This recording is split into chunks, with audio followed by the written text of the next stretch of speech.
What's going on, YouTube? This is Dustin. I just got on here because I just started up a new reef tank and I could not be more excited, so I wanted to get on and start showing you guys what I'm doing. I've been keeping fish for about 2.5 years now, but this is the first time I've done anything with saltwater, so just got me real excited. So I think I'm going to start throwing up videos once a week. Just an update on mainly what I'm doing with the saltwater tank. I wish I had started this a little bit earlier. I could have shown you guys how I set it up, but basically I used live rock and I used live sand. I know I had several people warn me away from live rock, but I like the looks of live rock better. I know there's a good chance of getting hitchhikers, worms, and mantis shrimp, things like that. What I did to try to avoid that is I actually did a freshwater dip with all of my live rock pieces. I actually used this big bucket right down here, filled it all the way up, and then put all my live rock in that for, I don't know, I want to say maybe 5-10 minutes. I kept it in there, which I was amazed the kind of stuff that I saw coming off of here. This live rock that I have in here had several worms, a few shrimp. I could also see that it chased away any amphipods, any copepods that this stuff had inside of it. Whether that's good or bad, I don't really know. I don't know a whole lot about saltwater, but I saw all kinds of stuff crawling out of here. And then on top of using the live sand and the live rock, I also added, I'm trying to grab it here, I added this live bacteria, Start Smart Complete from, it's a multi-purpose, it says instantly cycles aquarium. I don't believe that for a second. The guy at the fish store that I bought it from, he told me that he used it on one of the tanks that he had. He said he had gotten a larger shipment of salt water than normal, and he had to set up a tank real fast. What he did was threw in all of this stuff right here, and then he threw that in and then added the fish, and he didn't lose a single fish. And I was like, okay, yeah, no, not really. I don't really buy that, but I believe that it worked for him. I don't believe that's going to work for everybody. I was just using it as a way to speed up the process. It's not like I was going to dump that in there and then add fish right away. I had this thing going for 2 weeks, doing ghost feeding, just dropping a little bit of pellets, and every now and then bloodworms, which I'm going to have to clean because they just floated and stuck themselves onto the tank. So now that I actually have fish in here, I need to get in there and clean all them bloodworms out. I was leaving them in there to just sort of rot and add some ammonia so that I could get the cycle started. Now that I've got some fish, I'm going to let them do the work. I went with a clownfish, which you guys see back here, mainly because I hear that they're supposed to be really hardy, able to handle the mood swings, I guess I'll call it, of a new aquarium. And I put him in on week 1, and then on week 2, I think he's hiding back here. Oh, he's back there, but I don't know if I'm going to be able to show you guys. Right down there is a blue spotted yellow watchman goby. I added him on week 2. The minute I put him in there, he actually went inside that cave right here, and it was real easy to, he was hiding, but I could get, at this angle here, and I could see him. He would be perched right on the rock there. And then he moved himself down into the sand bed down here.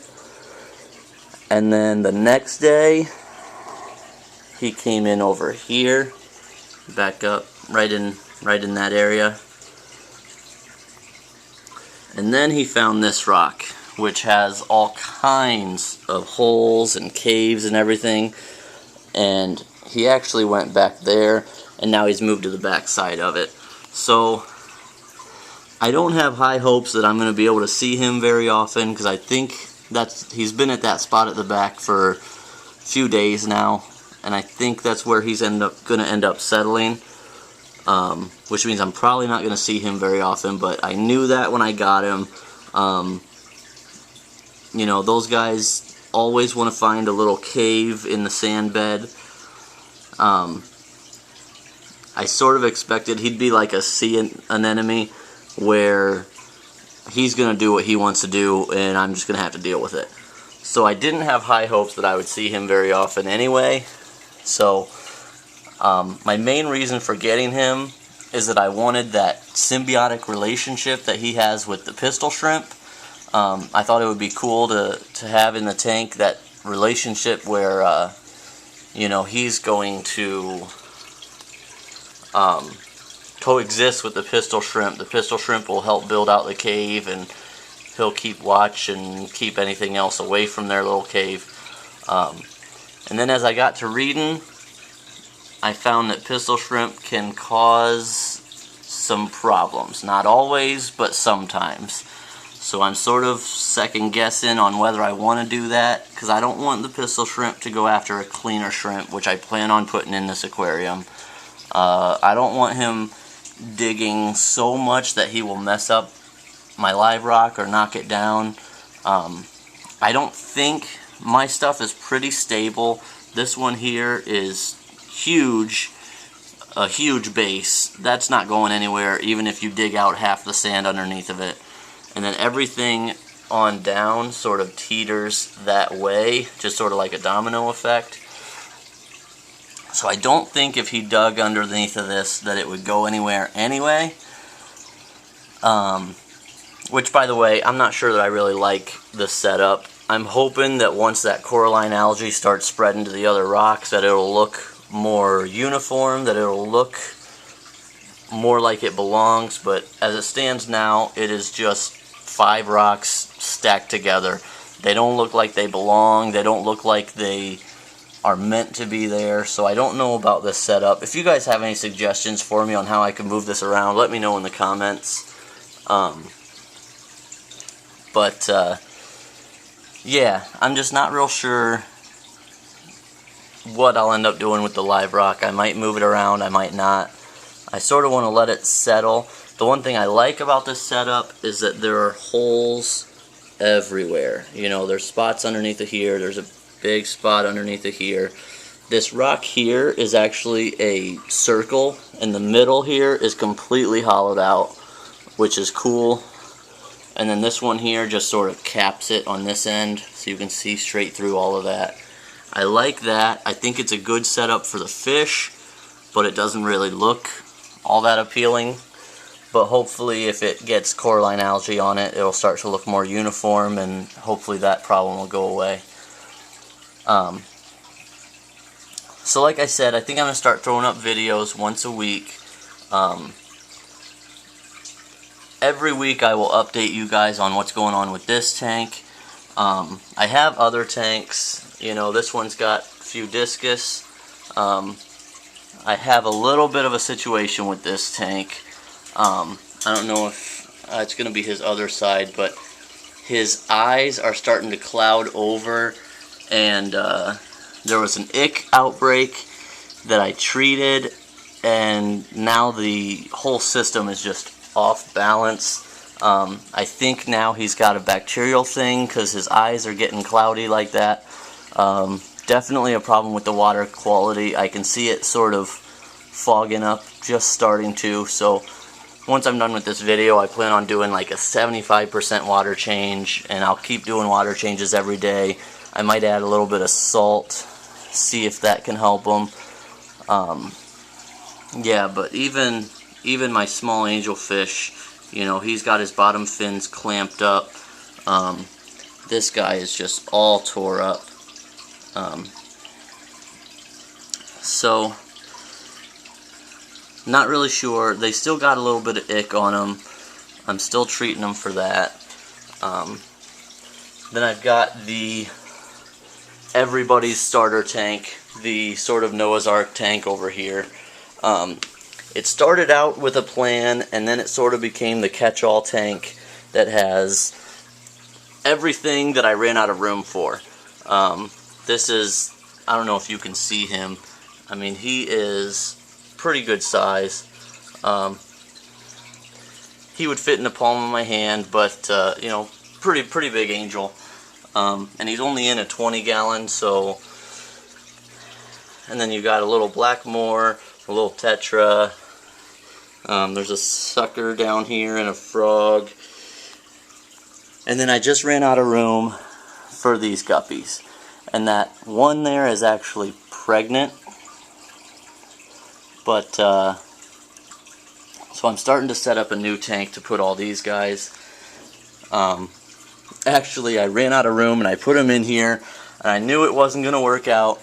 And the first thing, I went to bed one night, and there used to be 3 of them.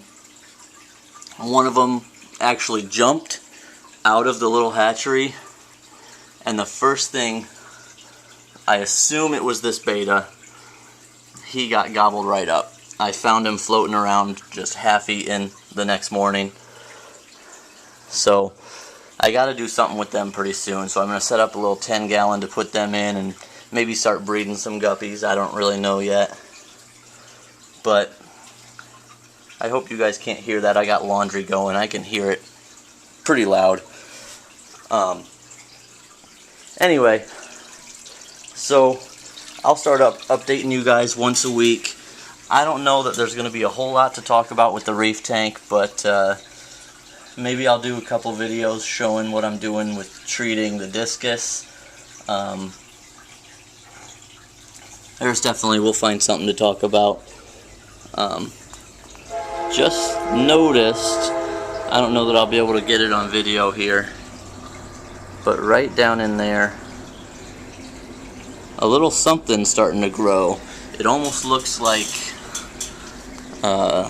Xeno. I don't know, I'll have to start looking into that. But I'll keep you guys updated, and we'll see you next week.